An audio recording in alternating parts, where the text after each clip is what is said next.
afternoon, everyone. Welcome to WeaselAcres. Let's do some shooting, shall we? Good afternoon and welcome back to WeaselAcres. It's hard to believe, but it's been about 8 weeks since I've been down here. Other than the grass being kind of tall, everything was in good shape. Took care of the grass and vegetation yesterday, so today's a day off for shooting. And I brought with me a rifle that I don't shoot a whole lot. It's an AR15 that I set up as a match gun.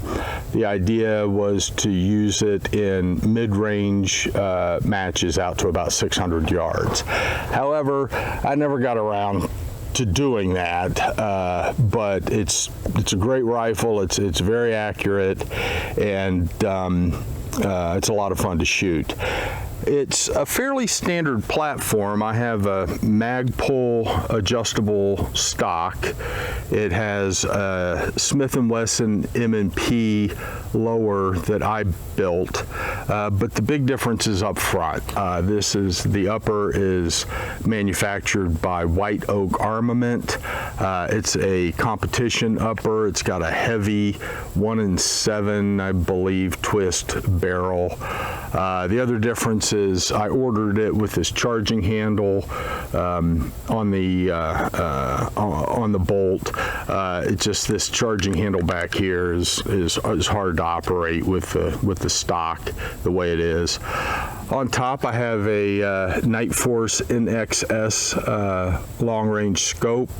This goes up to 32 power, so it's perfect for a mid-range configuration. And quite frankly, you really don't need a whole lot more magnification than that, even at long range.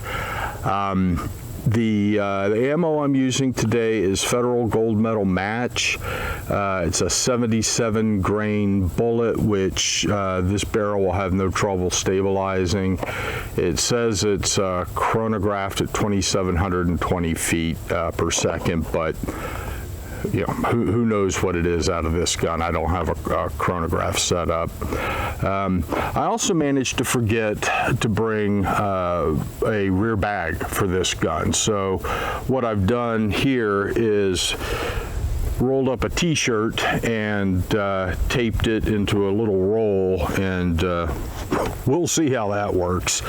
I've got a sighting target at 100 yards, and I had taken this gun apart actually at one point. So this scope was sitting on the shelf, so before I came down I put it on the gun.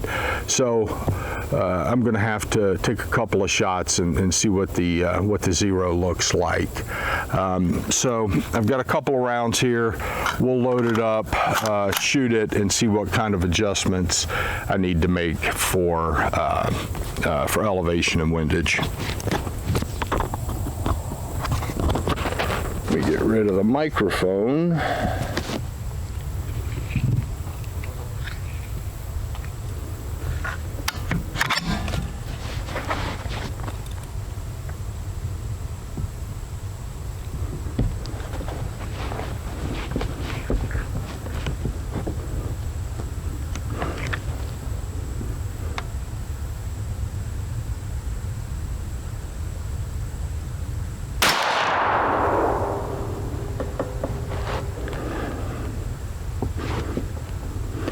Okay, that elevation looks good, but it's about 2 minutes left.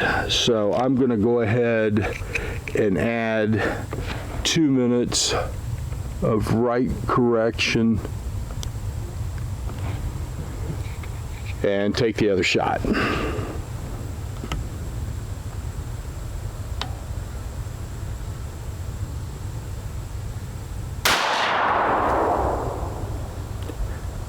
That's pretty close to the center. It's a little lower than I would like, so I'm actually going to come up a click here, or 1/4 of an MOA, and that may be a little much. And I'm also going to come another 1/8 to the right.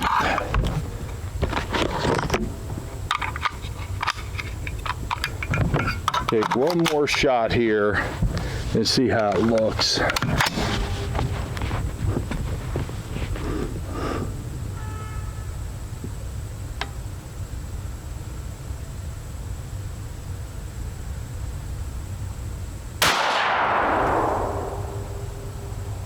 Yeah, it's about high and right now, so I think that's going to be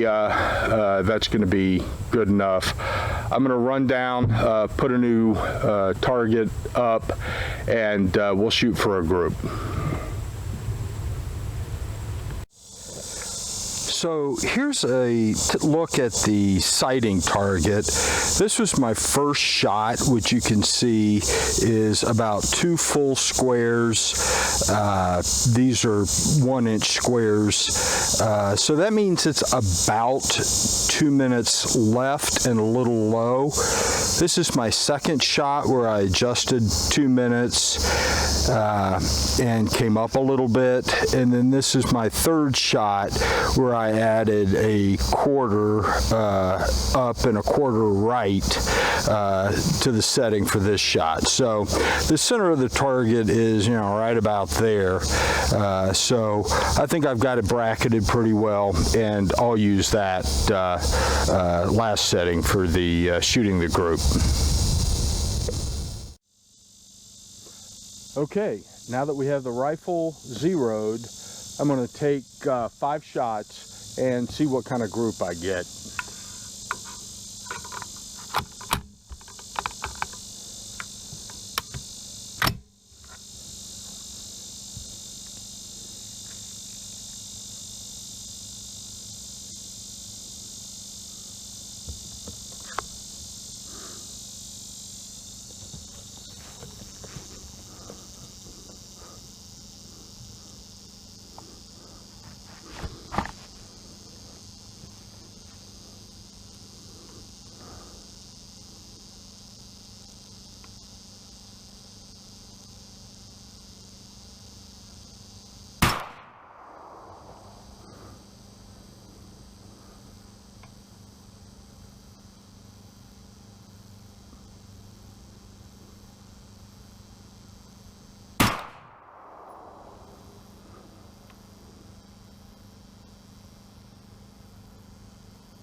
Okay, that's 5 rounds. Let's go down to the target and see how I did.